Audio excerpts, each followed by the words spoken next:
Well, howdy. Hey, I thought I would bring you along and show you how I make one of my hard seltzers. Oh, by the way, this is Texas Cooking Today. I'm Stuart. Do me a favor, subscribe. Click the like button, drop a comment down below, and on that subscribe thing, yeah, do it now. Seriously, if you would click the button, it's really appreciated, and it helps out folks like me more than you can imagine. Often I get recommended to other people depends on how many people click my like button and subscribe. So please help out. Today it's about hard seltzer, and I'm going to do one that is, this one's 100% juice, tart cherry juice. So I'll be using tart cherry juice, sugar, and water to make a delicious seltzer. So what this is, it's pretty simple. We dissolve sugar into water and mix in some fruit juice, and then add yeast, and then give it lots of time.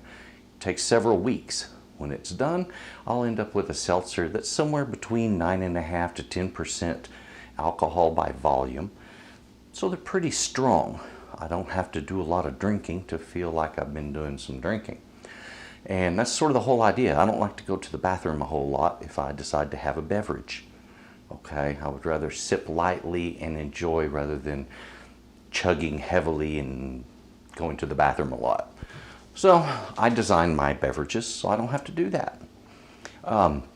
They're not real alcohol-y tasting either. They're just light with a light flavor and delicious. So let's get on with this. I'll show you what I do.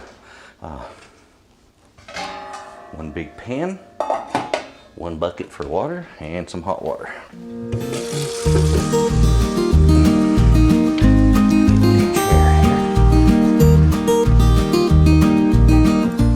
You'll see why I do the chair in a minute.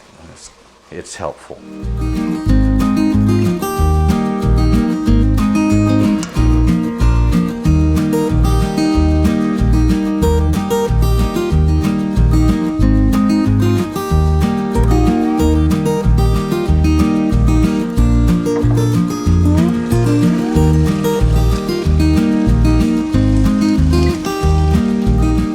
Now, so you'll know something.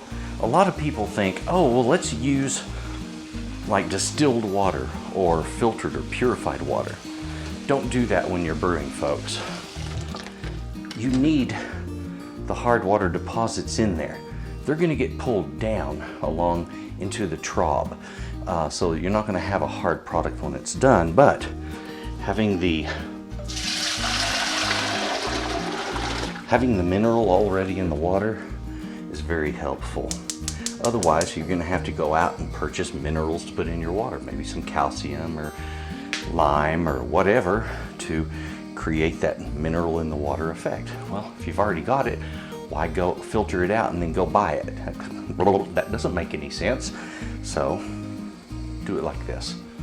Plain tap water. Now, if you're in one of those areas where the tap water comes out orange, okay, I get it. You don't want to use your tap water. That makes sense. But if you've got drinkable tap water, use it. Alrighty. We kind of have drinkable tap water here. We have a lot of calcium in our water here. And while it makes good beer, it isn't so good for your kidneys. So people get stones from the water here. Not a good thing. Alrighty. I think what I'd like is for y'all to take a close-up look at what I'm doing here. Kind of see down into this a little bit. So let's see if we can get a camera set up for that. There we go. 5D's recording, and now 6D up and recording, making seltzer. Okay, folks, so now you got a little more close-up view there. We're looking down in the pot for a change. Now, I have one of these that I opened and used a cup of the cherry juice from it. Normally, I don't do that, but I figured, hey, you know, this time I was making a meat marinade, and I wanted to use some tart cherry juice. And so that's where that went. Otherwise, it would be 2 full quarts. It's not going to hurt anything for me to short it by a cup. It's not going to hurt a thing at all.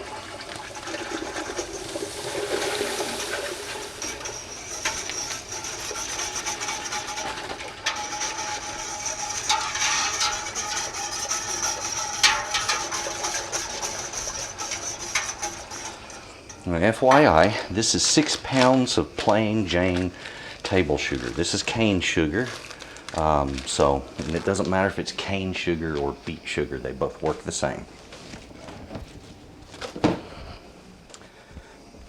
Now, I need to remove this guy, which is my fermentation lock.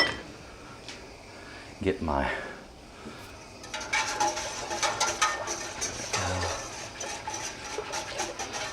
So I'm heating this on high, and I'm bringing it up to 180 degrees, and that way I've got everything sanitized well in this before it goes into this. As much as possible, the sugar needs to be sanitized. So in doing that, we'll then also put our juice here in the carboy and get on with this. Let me get my funnel.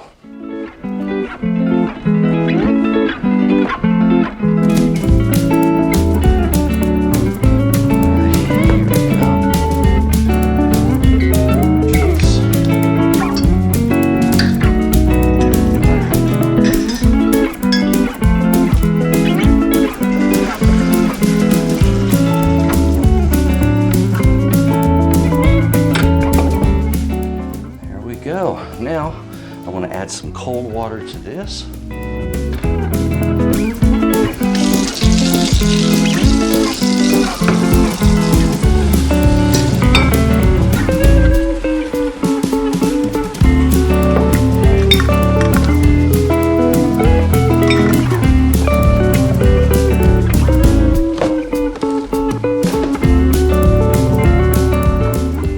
And here I have my handy dandy thermometer.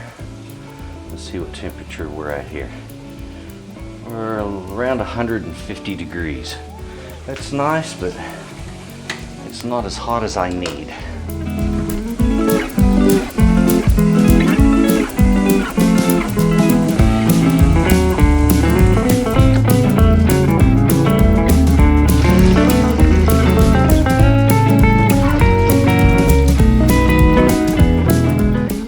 Okay, so we run into a situation that we call thermal shock, and that's where if the glass goes from one temperature to another fast enough, or if one part of the glass is enough of a difference in temperature than another part, the glass carboy could shatter. So we don't want that to happen.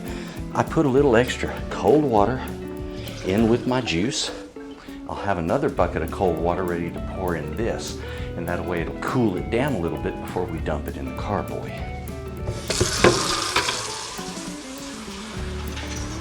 Now looky there, nice and clear.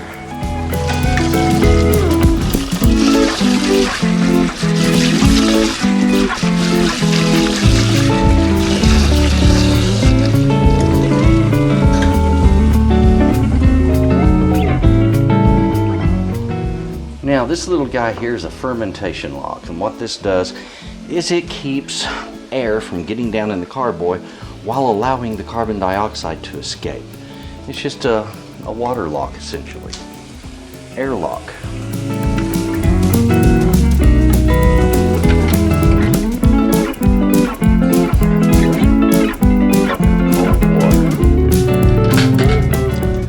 Alright, let's see what the temp is. I've got a rather hot burner under this thing, so it's bringing it up quick. We're at 162 now. I'll turn that so we can see that there.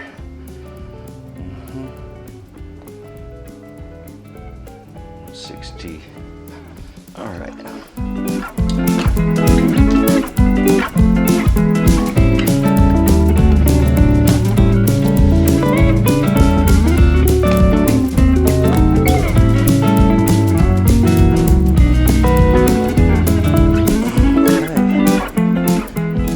So, as I mentioned, this is a pretty quick thing to do.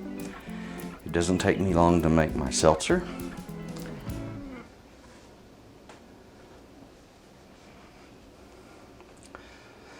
Now, something I'll mention, I want to give you all just some good tips as I go along. When you purchase a funnel, it should not have a smooth neck. There needs to be ribs. I've got some here, here, here, and one over here. There's 4 ribs on this. And the whole idea is to prevent it from seating fully into that hole on the carboy. It allows air to escape the outside of the funnel to prevent glugging on the inside. You don't want your funnel spitting air up, spraying you with hot liquids. That's bad. So make sure that your funnel has a way of getting air through it from the outside down. Now, if you don't have a funnel that has these on it, then take a piece of string, drop it down in there a couple inches, then put your funnel in there, and that string will allow air to escape because it won't allow the funnel to set all the way in there. There we go.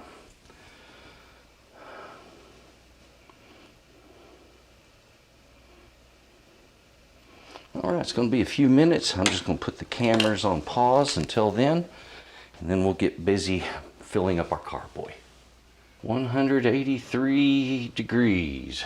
Okay, that means it is hot enough.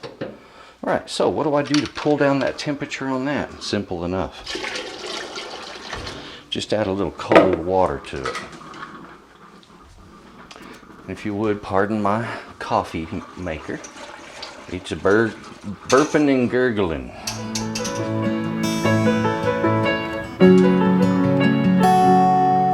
Okay.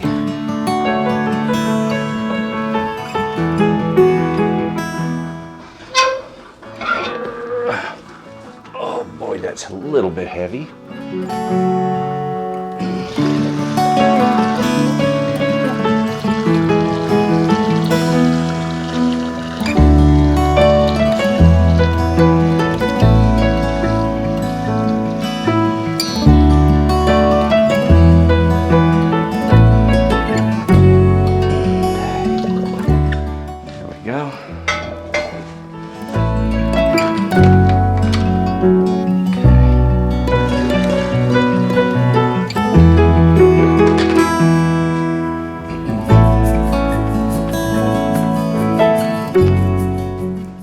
Stir these to get hot and cold to mix. See, hot's down here, cold's up here, and I need them to mix together.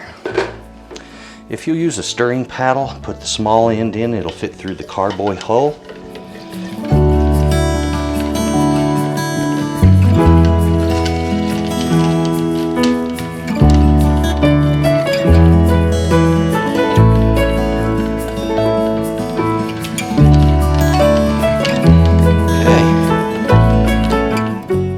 Gives us a good even temperature,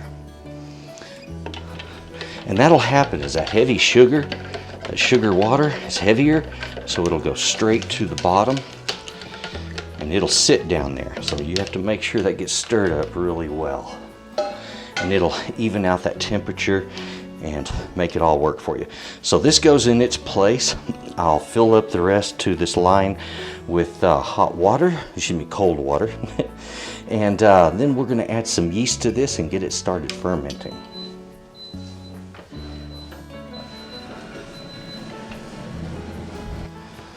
Okay, here we go. Alrighty, now right behind it I have the same thing going, tart cherry seltzer. This one was started on the 2nd of March. I just racked it yesterday. It was the 21st of March. Today's 22nd. I'm making this one, and I'll do another label to put on this the same way I did that one. All right. Okay. Got a bucket of water here. We shall add to this, hopefully, neatly.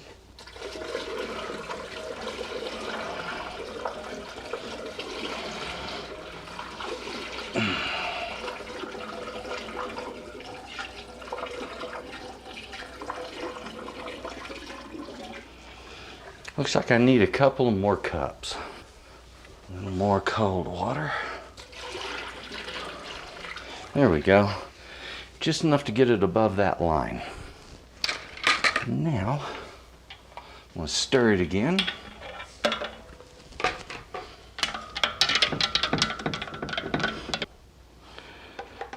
Okay, now all I have to do is put my yeast in here. That's going to be 1 teaspoon of yeast, which is 5 grams. All right, so I'm using some Red Star yeast. It's a common name in brewing, folks, and they don't charge too much the way a lot of other companies do. This is the Red Star Premier Cuvée. Now, Cuvée yeast is a yeast that's designed for making a early season varietal champagne, and that's what a cuvée is. Now, 1 teaspoon, aka 5 grams of yeast right there. And it's not something that has to be absolutely perfect, just as long as we're pretty much close to what we need. Now simply put the yeast on top and shake it just a little bit to get it to mix a little, as you see here. From there I put my fermentation lock on. Alrighty, like so. And what that'll do is allow carbon dioxide that's created by the yeast to get pushed out, and it keeps air from getting in here because it can't get past that water lock. Very important. So now I need to make a label like this, put it here that shows my dates of when I started it, when I will be racking it. It'll be put on there at that time, and then the same thing for kegging. Very simple. It can be kegged or bottled, either one. This stuff's easy to make, folks. Really is. If you bottle it, then you're going to have to prime it, and you know, it's just adding more sugar right before bottling, and then putting it in the bottle and giving it time to pressurize. That usually takes a couple of weeks. Okay.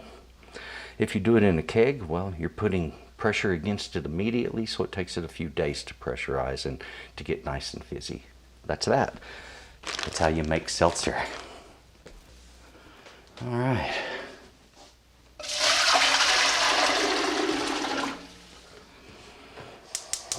All right. Get that heating up. I'm getting ready to make yet another batch. This one will be pomegranate. All right, that's how to make a seltzer. As you can see, it's not hard. It doesn't require buying vodka. It doesn't require just vodka, water, and flavorant. It'll give you a seltzer, but that's not really homemade, is it? It's just kind of thrown together. This is actually making your own alcohol, creating your own flavors, making it yours, and it creates a delicious beverage. Now, for those of you who say, well, that's just making wine, it isn't. Making wine means it's all fruit juice all the way through. Had I just poured nothing but pomegranate juice in there and put in yeast, that would be pomegranate wine. But since I'm only using it 2 quarts of it to a 5-gallon batch, it is nothing more than a flavorant and a yeast nutrient at that point. So that's what that is, and that does really good for the yeast nutrient. You don't have to go out and buy that. This is the simple, basic way of making seltzer. Please enjoy it. Thank you very much for watching. Check out my other videos. Got a lot of really good stuff. Please subscribe if you haven't. Drop a comment below. If you didn't click like, please do. And thank you. Thank you so much for watching. You folks have a good day, okay? You heat, okay? Weigh the sugar.